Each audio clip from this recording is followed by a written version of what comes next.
Hi, my name is Anoshinie. I'm a performing artist from Toronto, Ontario.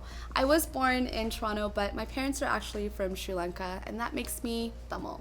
Now, we speak Tamil at home, so yes, that's where all my foundation comes from. I'm professionally trained in Bharatanatyam since I was 4. I lied because I think they put me in at 4, but I wasn't paying attention. Tisk tisk. So they took me out and put me back in when I was 5 years old. So still a very long time. You know what?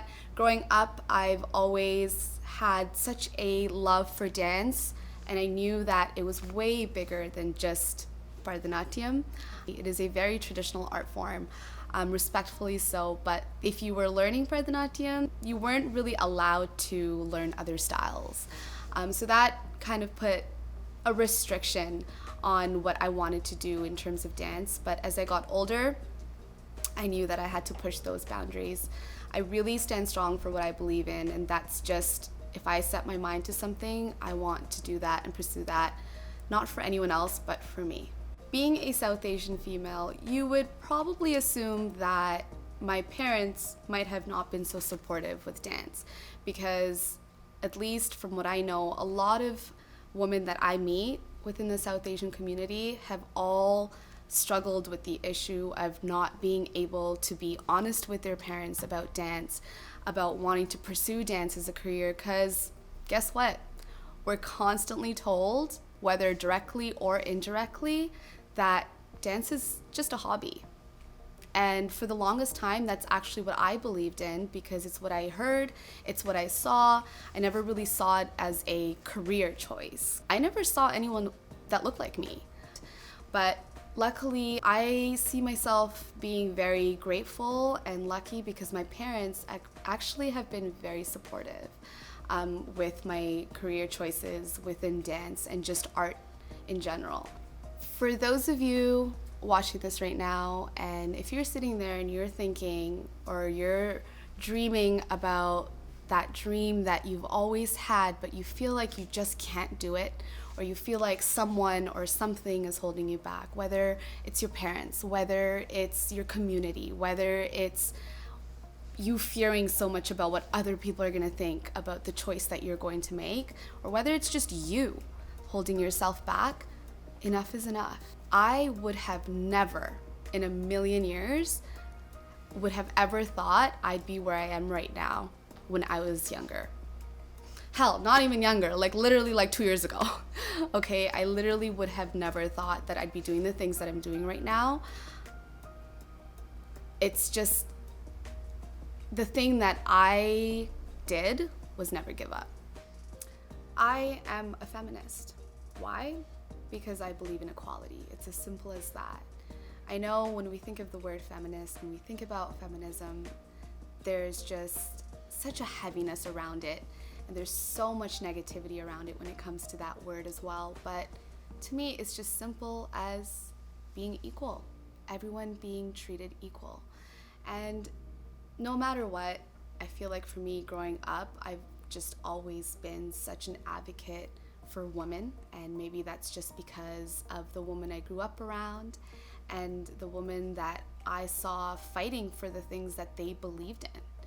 And it's been a tough road, and women have come so far from how it was before, and we have to be so grateful and thankful to all the women that fought so hard for all the rights that we sometimes take for granted now.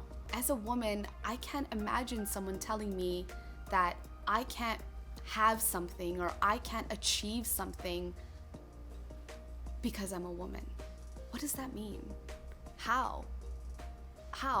And when I think about moving forward, that means every single person, every single soul is treated equally. Now I'm just talking about human.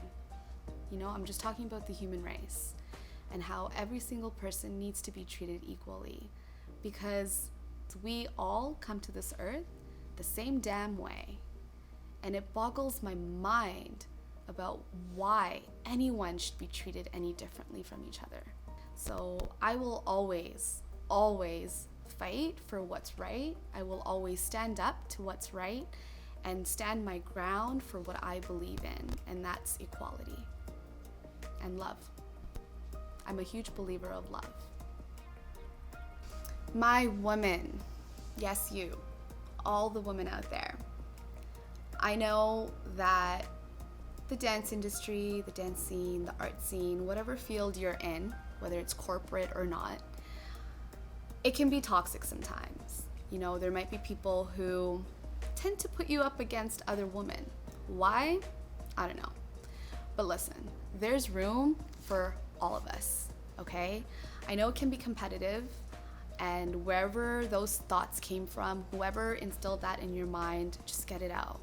Because there's room for every single one of us to support each other. There's room for every single one of us at the table. There is, okay? So we really gotta learn to have each other's back, support each other, encourage each other, inspire each other, empower each other, so that we can all rise together. Individually, obviously, but together. You know, going back to women's rights and women's equality, all these women have fought so hard for our rights that we have today. How can we go up against each other? We gotta have each other's back, okay? So if anyone tries to, put that mentality in your mind that you gotta be competitive with the other woman in the industry, of course there's competition. Yes, there is, but let it be a healthy one. Let it be a healthy one, okay? And just like I told you before, to be kind to yourself, my other biggest rule is be kind to each other, okay? Yes, woman to woman, okay? But just people in general, always be kind. Such a simple rule that you get taught at a young age as a kid, okay? It's a big rule in schools, but I feel like as adults, people tend to forget a lot. Number one, kindness. So my women, treat each other with kindness, okay? Treat each other the way you want to be treated. You don't have to compete.